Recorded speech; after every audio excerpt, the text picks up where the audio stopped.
So many cars, yet so few plugs. Welcome to the Urban EV podcast, where we speak to industry leaders and EV owners with boots on the ground to read the tea leaves on the direction of the green energy revolution. I'm your host, Rob Hoffman. Today, we're joined by Bill Reid, Chairman and CEO of Rove Charging, a company that's taking a bold, full-service approach to public EV charging infrastructure. With decades of experience in energy and finance, Bill brings a different lens to the EV world, one focused on user experience, sustainability, and maybe most importantly, profitability. Bill, welcome to the show. Thank you very much, Rob. It's a pleasure to be with you. So, Bill, you come here with a deep energy and finance background, not typical for the EV charging space. Can you share your journey that eventually led you to Rove?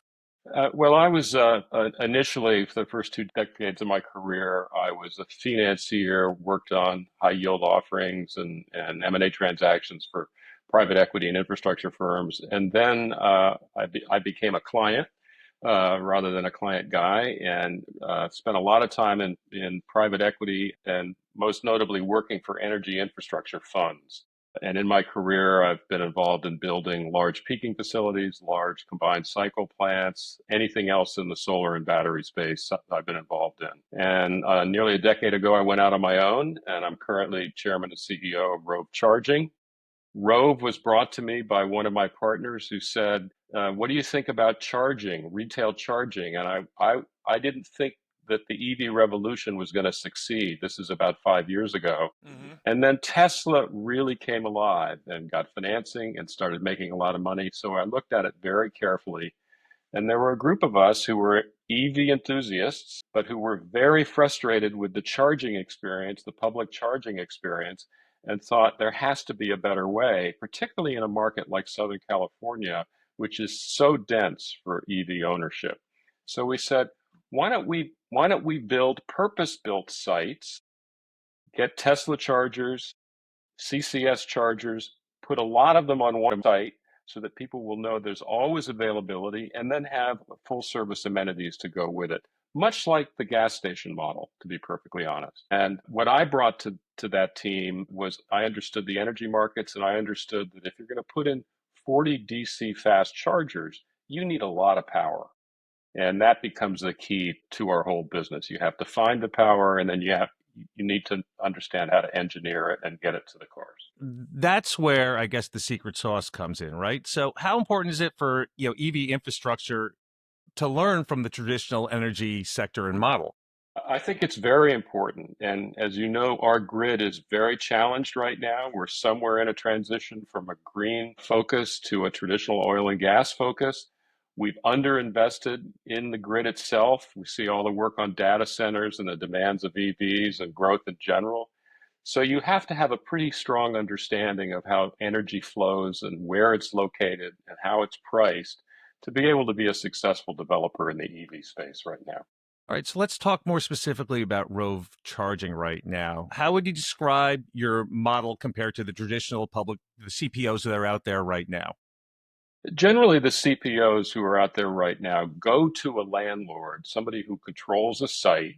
Maybe it's a quick serve restaurant, maybe it's a mall developer, maybe it's a grocery store, and says, can I put 2, 4, 8 chargers in your parking lot? And they have a transaction and off you go. We think that's terrific for the EV business. We want as many chargers out there as possible. In our model, we wanted to say, let's locate in dense urban areas near highway interchanges. Let's put enough chargers for any kind of car on our site and make it a place you stop at before you start your commute, before you start your trip, or at the end of your week before the weekend activities. And that's the key to our business. So we're different than others. We don't feel we compete with those who are spreading chargers in other public venues. We develop our own site and operate our own site. All right, so you're a full service station, correct? When someone pulls up, it's more than just charging. So what kind of amenities and features have you built into your Rove charging centers? Well, our focus is in Southern California. So we always have shade. We always have 24-hour lighting because security is extremely important. You want to be able to go there at any time and not be nervous about that. So we have someone on site 24 hours a day. At night, it's a security guard. During the day, it's a charging support technician who will help you with any challenges you're having. We have restrooms, a lounge. In our first two sites, we've partnered with a California grocery chain, high-end grocery chain called Gelson's. So we have a recharge market for coffee or sandwiches, whatever else you want. We have squeegees, air for your tires, vacuums, sort of whatever you need to have a positive customer experience.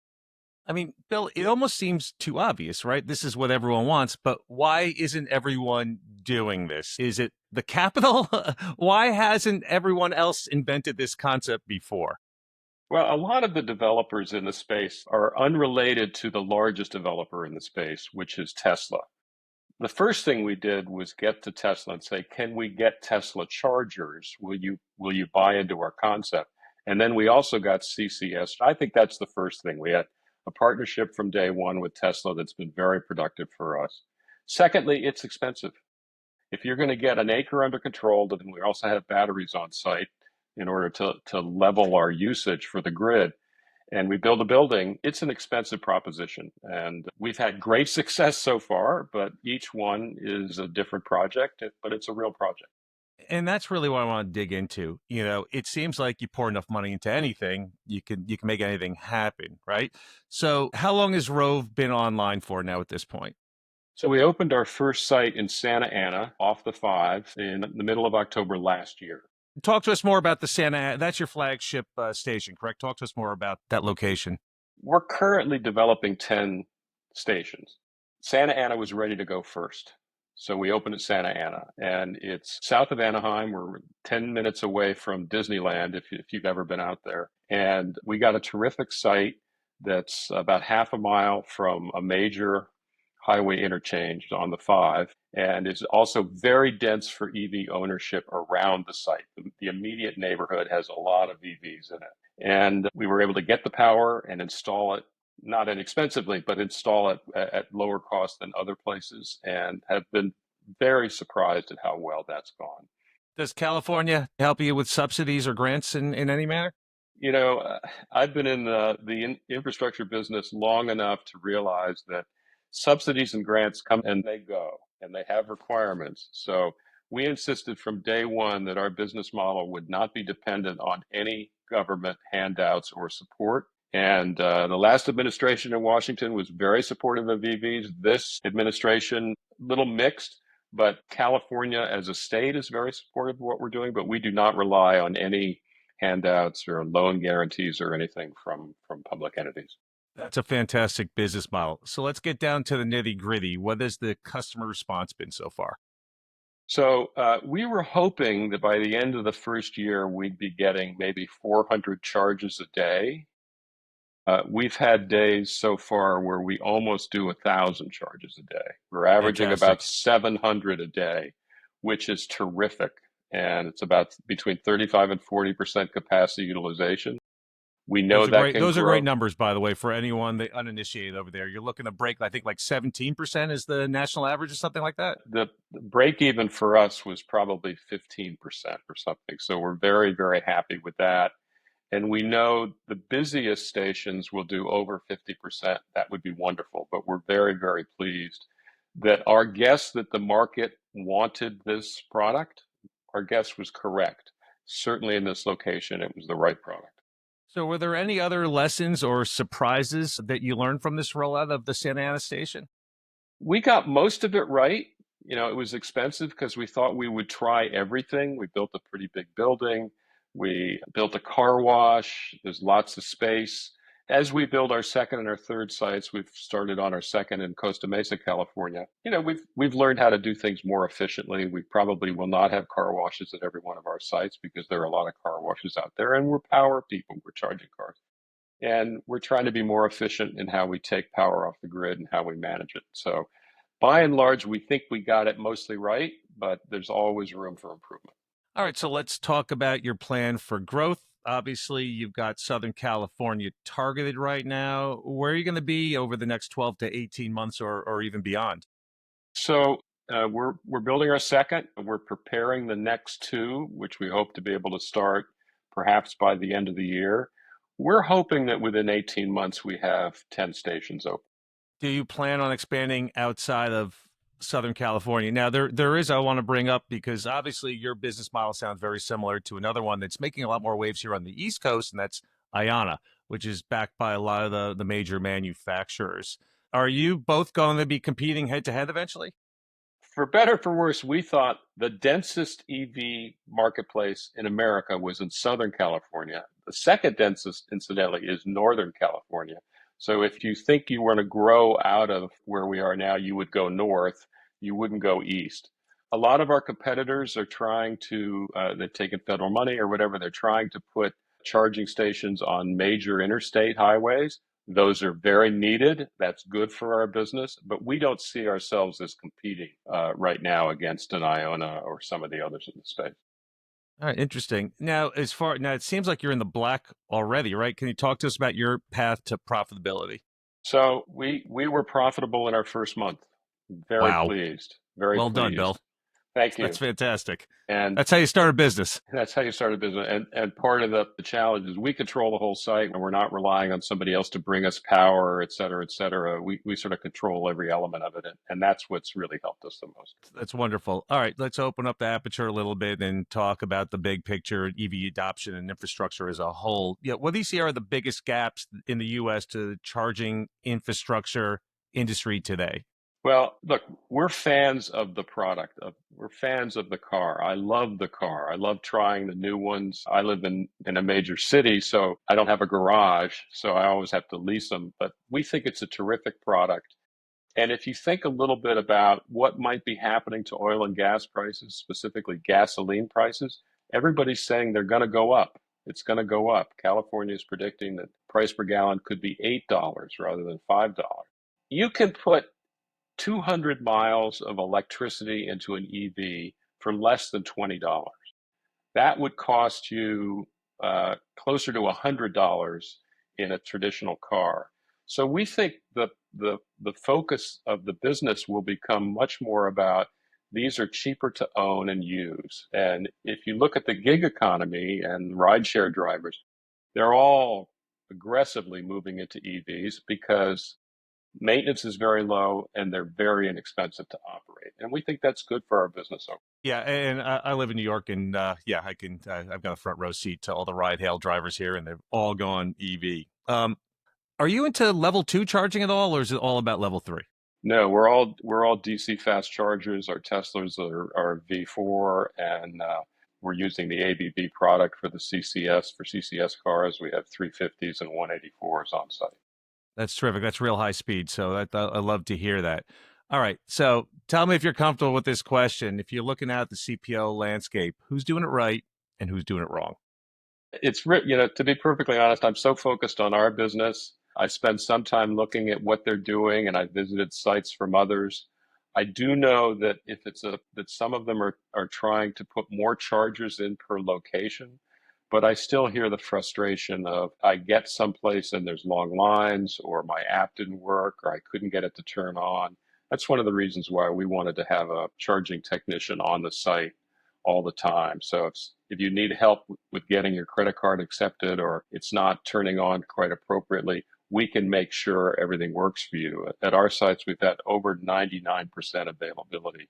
So you know there's probably going to be a free charger, and you know that you're going to be able to, that it's going to work when you drive up to it. Yeah, I think in business it's all about timing, and a lot of the early CPOs out there, I think were figuring things out as they were going along, and the strategy wasn't fully baked.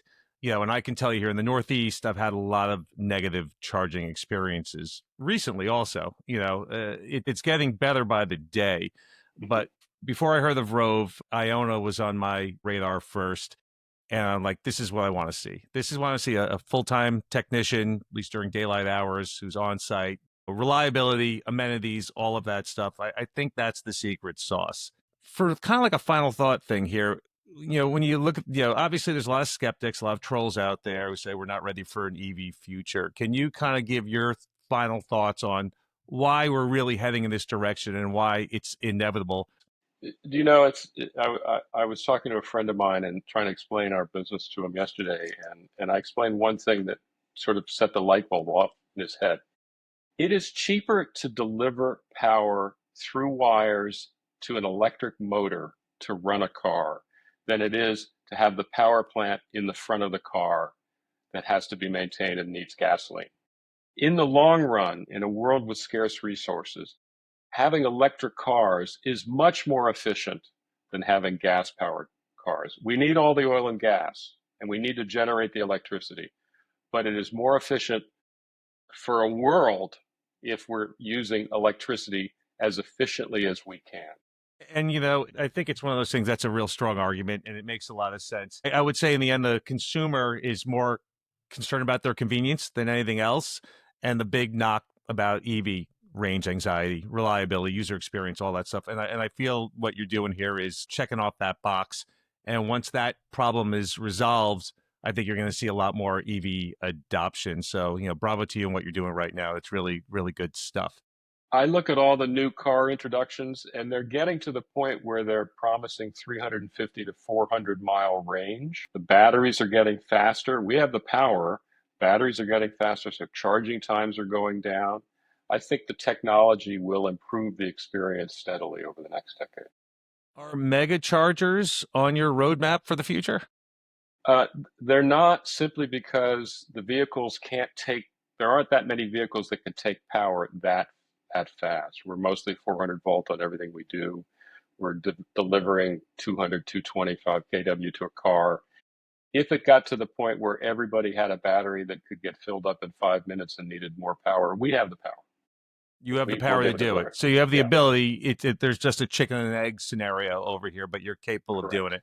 Correct. Yeah, I know obviously in China, if we're paying attention, which I'm sure you are, what's going on over there right now, BYD, they have a car right now, which I think is capable of mega charging. I think it's got 2 ports also. It's an interesting, novel system.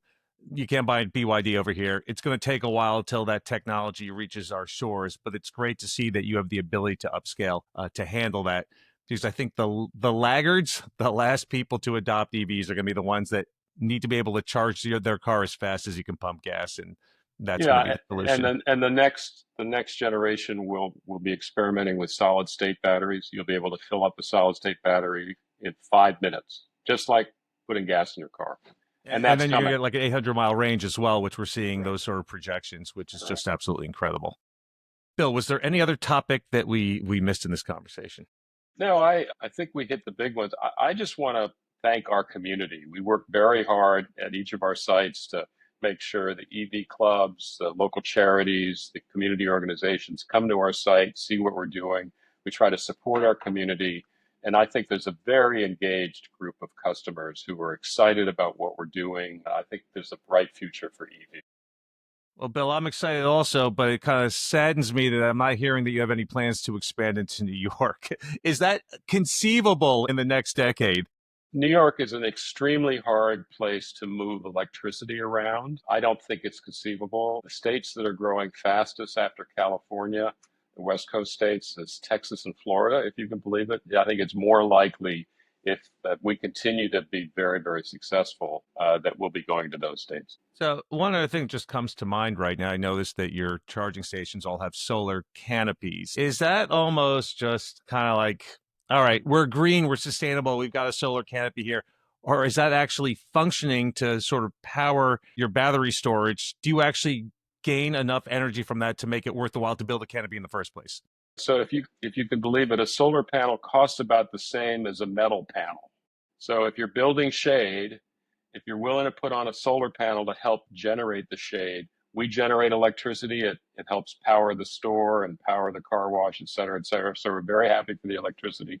And we're fans of solar. A 1-acre site is not big enough to really generate a lot of electricity. As you know, it takes a lot of sites, but we're very happy to be part of the renewable environment. Terrific. All right, Bill. Well, that's a wrap for this episode of the Urban EV Podcast. A huge thank you to Bill Reid for sharing your insights and giving us a look under the hood at Rove Charging. It's exciting to see a model that treats EV charging more like a destination than a utility. We're looking forward to seeing what's next in Costa Mesa and beyond. To learn more, visit rovecharging.com, and you can find that link in the show notes. If you enjoyed today's conversation, be sure to subscribe to the podcast so you don't miss future episodes. And if you found this discussion helpful, share it with your friends or colleagues, or really anyone curious about our electric future. The road to sustainability starts at the plug, and that's why we're here. So we will see you all next week with a new episode of the Urban EV Podcast.